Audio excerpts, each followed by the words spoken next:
Hi FF lovers, welcome back to my channel. Video को start करने से पहले अगर आप में से अभी तक किसी ने मेरे चैनल को सब्सक्राइब नहीं किया है तो प्लीज़ चैनल को सब्सक्राइब, वीडियो को लाइक और नीचे कमेंट करके ज़रूर बताइएगा कि आज का ये पार्ट आप लोगों को कैसा लगा। तो चलिए, all the trouble is only because of heart के नेक्स्ट पार्ट को स्टार्ट करते हैं। लास्ट पार्ट में हमने देखा था कि मैडम यू के कहने पे लान वांगजी और विंग दोनों ही विंग के रूम में जा चुके थे और विंग खुद उसे लेके गया था। दूसरी तरफ मैडम यू जैन चैंग को भी ऑर्डर करती है कि वो भी लैन सिचेन को उसका रूम दिखा दे। लैन सिचेन और जैन चैंग भी अब लैन सिचेन के रूम की तरफ बढ़ने लगते हैं। लैन सिचेन और जैन चैंग लगभग लैन सिचेन के रूम के आसपास पहुंच चुके थे, लेकिन वो रूम के अंदर एंटर करते से पहले ही जैन चैंग उसको रास्ते में रोकते हुए बोलता है, सच सच बताओ तुम लोग यहाँ क्यों आए हो? तुम लोग मेरे भाई की शांति को भंग करने आए हो ना? लेकिन मैं तुम्हें बता दूं, तुम मेरा भाई अब तुम्हारे सेक्ट में कभी नहीं आएगा। उसने खुद डिसाइड किया है कि वो लान वांगजी को छोड़ेगा तो वो छोड़ेगा। याद रखना, मैं मेरे भाई के आगे खड़े रहूँगा और तुम्हारी हिम्मत भी नहीं होगी कि तुम उसके आसपास भी आ सको। लैन सिचेन बोलता है, ये तुम क्या बकवास कर रहे हो? क्या तुम्हें नहीं लगता कि तुम दो ऐसे इंसानों के बीच में आ रहे हो जो बहुत ज़्यादा एक दूसरे से प्यार करते हैं?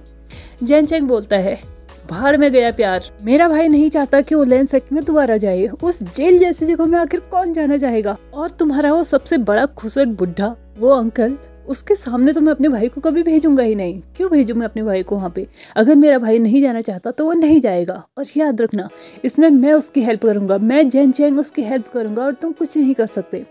लैन सिचेन कोशिश कर रहा था जैन चैंग को मनाने की। वो उसको कोशिश कर रहा था कि हमें उन दोनों के बीच में नहीं आना चाहिए, लेकिन लैन सिचेन अपने इन कोशिशों में बिल्कुल नाकाम रहता है, क्योंकि जैन चैंग को मनाना मानो उसके लिए सबसे बड़ा ऐसा टास्क हो चुका था जो बहुत ज़्यादा मुश्किल होने वाला था, बहुत ज़्यादा टफ होने वाला था।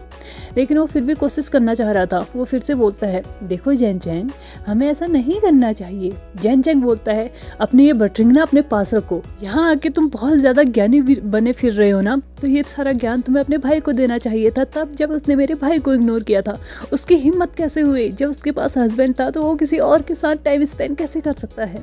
जैन चैंग एकदम चिल्लाए जा रहा था जेओजुन पे, लेकिन जेओजुन उसको कन्विंस करने की कोशिश कर रहे थे, उसको शांत करने की कोशिश कर रहे थे, क्योंकि वो बिल्कुल भी नहीं चाहते थे कि जिस इस लव स्टोरी की स्टार्ट अभी तक हुई ही नहीं है, वो उसको स्टार्ट होने से पहले ही ख़त्म कर दे। वो बस चाहते थे कि वो अपनी इमेज कैसे भी करके जैन चैंग के सामने अच्छे बनाए, उसको इतना मतलब अपने आप को इतना अंडरस्टैंडिंग, कंफर्टेबल और सेंसिबल पर्सन अब उसके सामने प्रेजेंट करना चाहते थे कि जैन चैंग एकदम उसके पीछे लट्टू हो जाए। भले ही अभी तक उसका 0.00001% भी लगा नहीं था कि कोई इम्पैक्ट जैन चैंग के ऊपर लैन सिचेन का पड़ा है, लेकिन वो फिर भी अपनी पूरी कोशिश किए जा रहे थे। इसके अलावा जैन चैंग अब एक और लास्ट वार्निंग जेओजुन को देता है और वो बोलता है, अगर लान वांगजी की तरफ से तुम खड़े हो तो मैं भी विवुजान की तरफ से खड़ा हूँ। देखते हैं हम दोनों में से कौन जीतता है। जब तक मेरा भाई विवुजान तुम्हारे उस भाई लान वांगजी को माफ़ करने के लिए तैयार नहीं रहेगा ना, मैं कभी भी तुम्हें अलाउ नहीं करूँगा या तुम्हारे भाई को अलाउ नहीं करूँगा कि तुम उसके आसपास भी आओ। और याद रखना, ये मेरे कहे हुए शब्द हैं और मैं इन पे हमेशा अड़ा रहूँगा। तुम्हें और तुम्हारे भाई को कभी भी मेरे भाई के आसपास तो मैं बिल्कुल भी नहीं आने दूंगा। उसने मेरे भाई का दिल दुखाया है, मैं उसे इतनी आसानी से तो माफ बिल्कुल भी नहीं करूंगा और ना ही मैं अपने भाई को करने दूंगा। और जो गलती लान वांगजी ने की है ना, उसकी गलती की सजा तो उसे मिल के रहेगी। ऐसा कहते हुए जैन चैंग अपनी बड़ी बड़ी आंखों को लैन सिचेन को दिखाने लगा था। इसके अलावा उसने अब उसको मतलब पॉइंट आउट किया उसके रूम के अंदर को और बोला कि तुम चुपचाप अंदर चले जाओ। और जैसे ही लैन सिचेन अंदर गया तो उसके बाद जैन चैंग ने जो किया ना, वो तो और भी गजब था। उसने अपनी 2 फिंगर को पहले अपनी आंखों की तरफ पॉइंट आउट किया और उसके बाद लैन सिचेन की तरफ उनको पॉइंट आउट किया और मानो वो ये कहना चाह रहा हो कि मेरी नज़र हमेशा तुम पे रहेगी। लैन सिचेन भी जैन चैंग के इस इशारे को समझ चुका था और जैसे ही जैन चैंग वहाँ से गया ना, तो वो खुशी में पागल हो चुका था, क्योंकि उसका तो यही मानना था कि ये सबसे अच्छी मतलब अपॉर्चुनिटी है उसके लिए। अगर जैन चैंग हमेशा उस पर नज़र रखेगा तो वो अपनी जो मतलब इमेज है ना, वो और भी अच्छी बनाने की कोशिश करेगा और भी ज़्यादा उसको इम्प्रेस करने की कोशिश करेगा।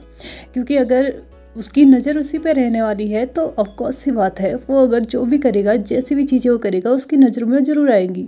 अगर वो अपने आप को बहुत अच्छा प्रेजेंट उसके सामने करेगा तो ऑफकोर्स सी बात है, वो जल्दी से जल्दी उसको पटा ही लेगा। दूसरी तरफ जैन चैंग ने ये सोच लिया था कि वो अपने भाई की हेल्प करेगा। अगर वो वहाँ पे वापस नहीं जाना चाहता तो उसे नहीं जाने देगा वो, लेकिन वो ये नहीं जानता था कि ये जो उन लोगों के बीच में रिश्ता है ना कोई मामूली रिश्ता नहीं है, वो एक दूसरे से शादी कर चुके हैं। तो अब उसको वहीं पे जाना होगा जहाँ पे उसका ससुराल है। लेकिन चैन चंग ये बात मानने को बिल्कुल तैयार नहीं था।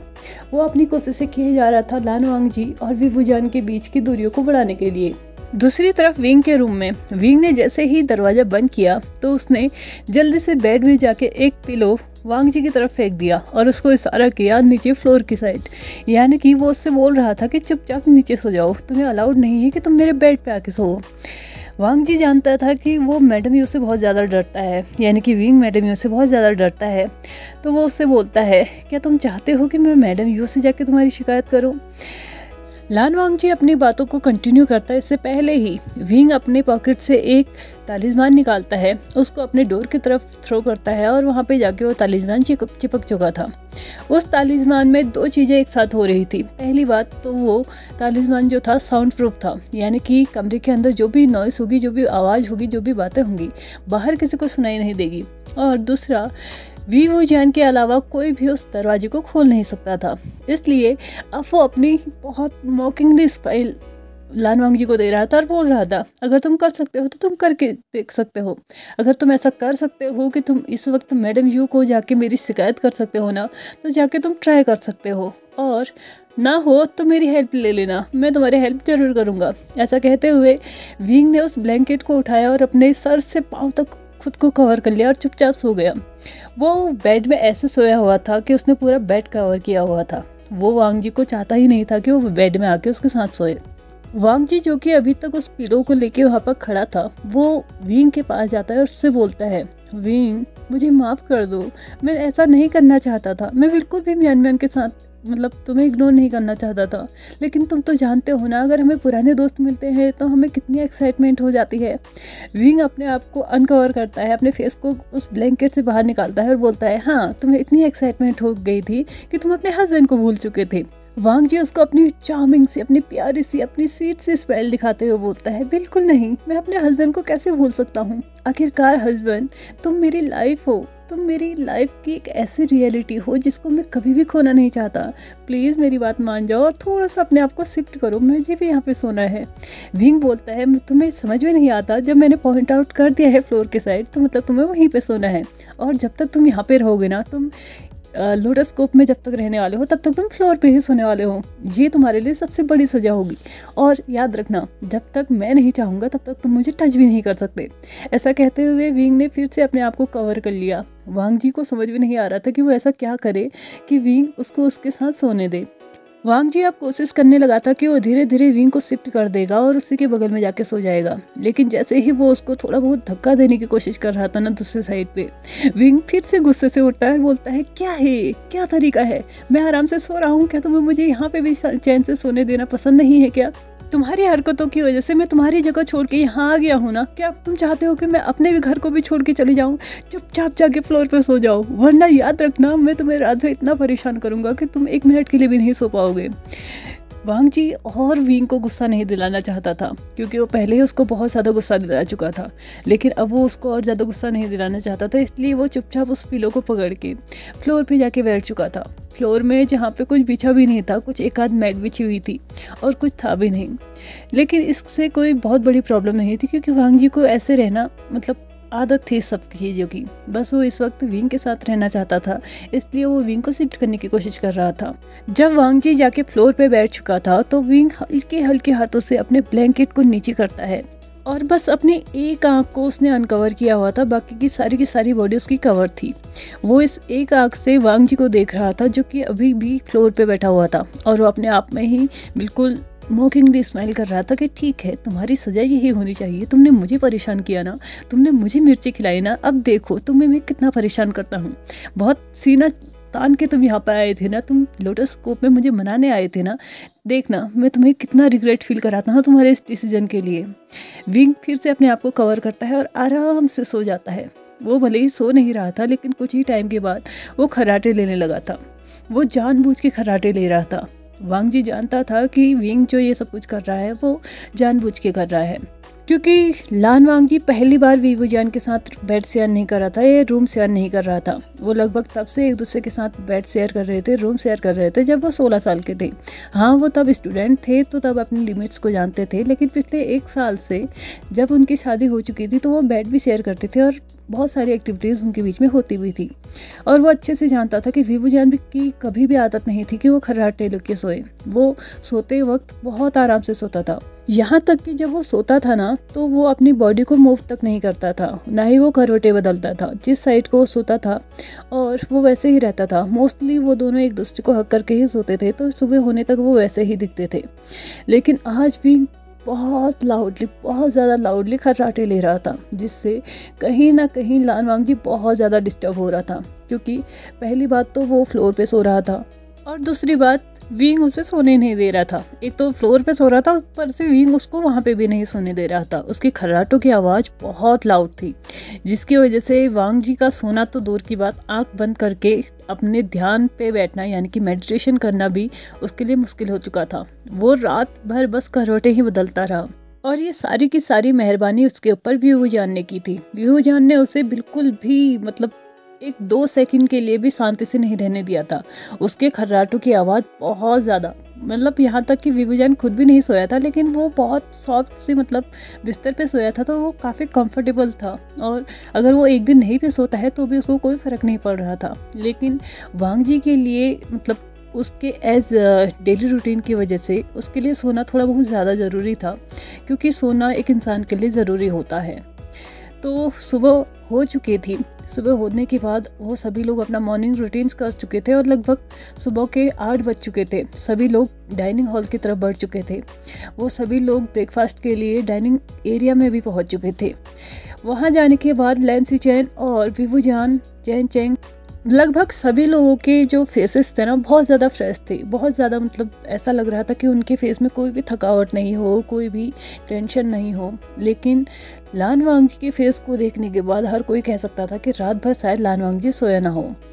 इस चीज़ को देखने के बाद उन लोगों के माइंड में ना कुछ और ही चलने लगा था। उन्हें ऐसा लग रहा था कि शायद लान वांगजी सोया नहीं है, तो मे भी उन लोगों के बीच में यानी कि लान वांगजी और वी वूजियान के बीच में ना नाइट एक्टिविटी हुई होगी।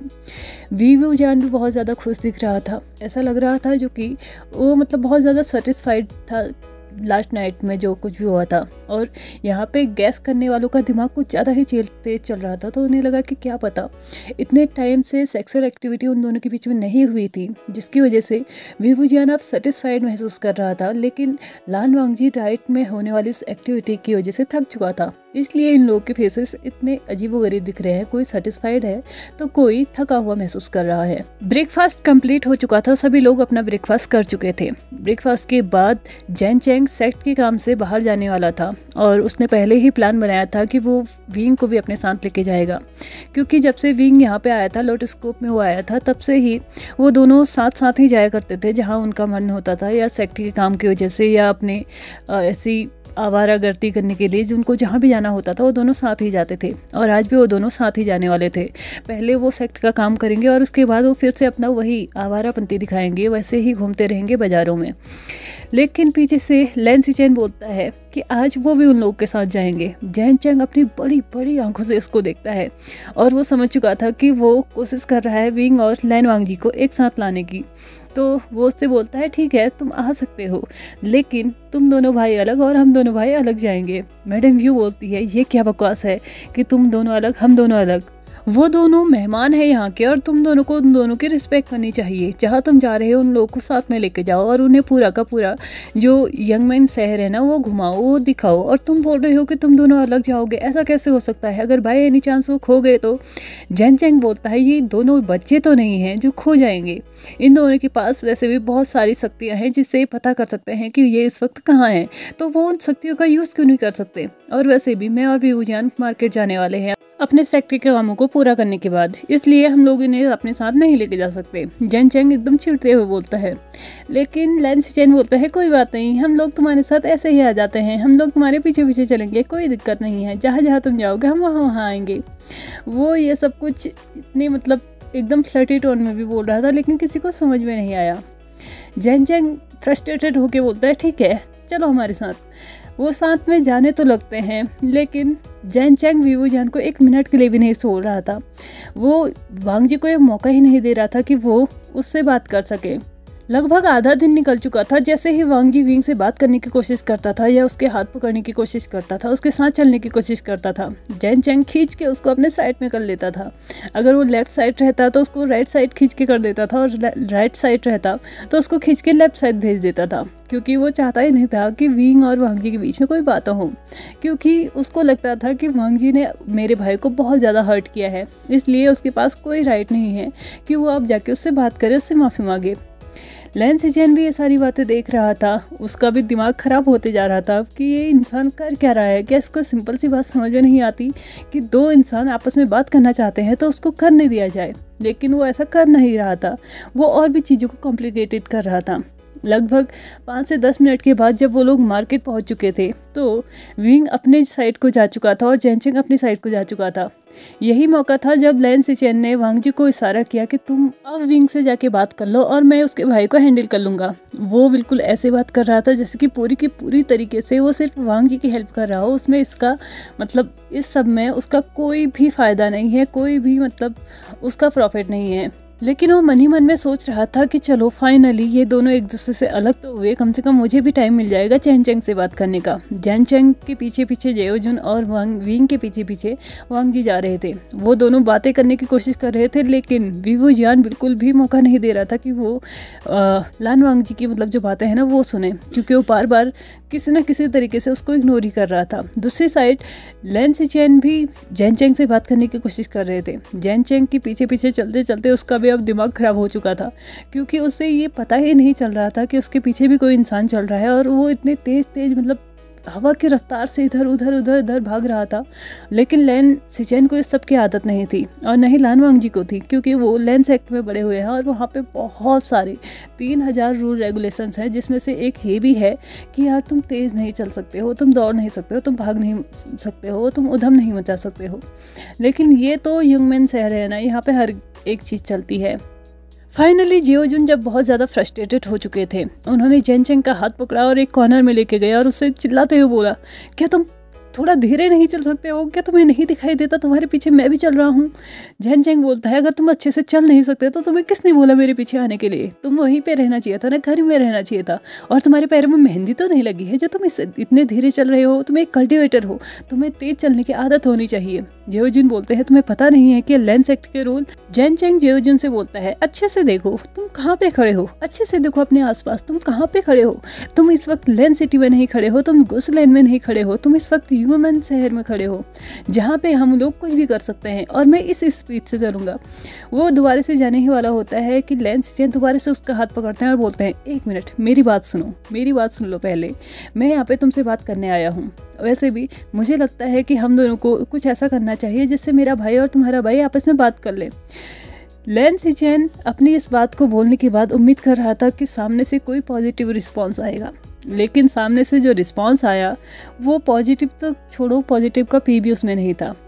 जैन चैंग ने अपने हैंड्स को अपने चेस्ट के आगे फोल्ड किया और बोला, क्या कहा तुमने? मैं तुम्हारी हेल्प करूं? मैं तो पूरी कोशिश करूंगा कि तुम्हारा भाई और मेरा भाई कभी बात ही ना कर सके। क्यों करेंगे वो बात? हाँ, तुम्हारे भाई ने इतनी सारी गलतियां की हैं। तुम्हारे भाई को किसने बोला था कि उसका हस्बैंड होते हुए किसी और के साथ वो फ्लर्ट करे? अब उसने ये गलती की है तो खुद ही उसको ये सबको सुलझाना भी होगा।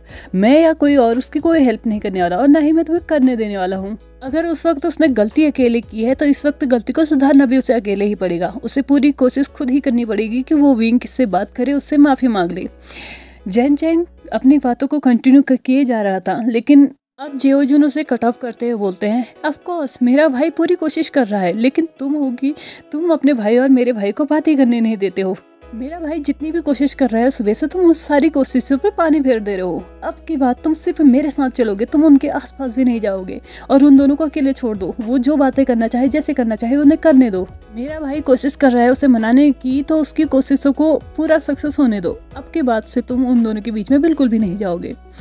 जेओजून अपनी बात बोल ही रहे थे कि फिर से जैन चेंग उन्हें कट ऑफ करते हुए बोलता है बिल्कुल नहीं, मैं अपने भाई को एक सेकंड के लिए भी नहीं छोड़ूंगा। क्यों छोड़ूं मैं उसे, आखिरकार उसकी साइड से भी तो कोई होना चाहिए ना। तो जेओजून बोलते हैं ठीक है, अगर विंग के साइड से तुम हो तो लैन वांगजी के साइड से मैं हूँ, देखता हूँ मैं तुम कि अब तुम उसके पास कैसे जाते हो। ऐसा कहते हुए वो उसका हाथ पकड़ लेता है और उसको अपने साथ खींचते हुए लेके जाता है और वो विंग और वांगजी के अपोजिट डायरेक्शन में चलने लगते हैं। और चलते चलते अब लैन सिचेन अपने मन में सोचने लगता है, हाय रे मेरी किस्मत, किस इंसान से प्यार किया है मैंने, ये तो खुद एक प्यार का दुश्मन है और मैं इस इंसान से प्यार करता हूँ। हाय मैं कैसे कर सकता हूँ ये सब कुछ मैं। तो चलिए फ्रेंड्स, आज की इस पार्ट को भी हम यहीं पे ख़त्म करते हैं। आगे जाके देखेंगे कि वांगशान और सिचेन की जो ये नोक-झोंक चल रही है वो कब तक चलते रहेगी और क्या क्या इन्हें आगे फेस करना पड़ेगा। तो चलिए आज के पार्ट को हम यहीं पे ख़त्म करते हैं। Thank you so much for watching my video and bye bye.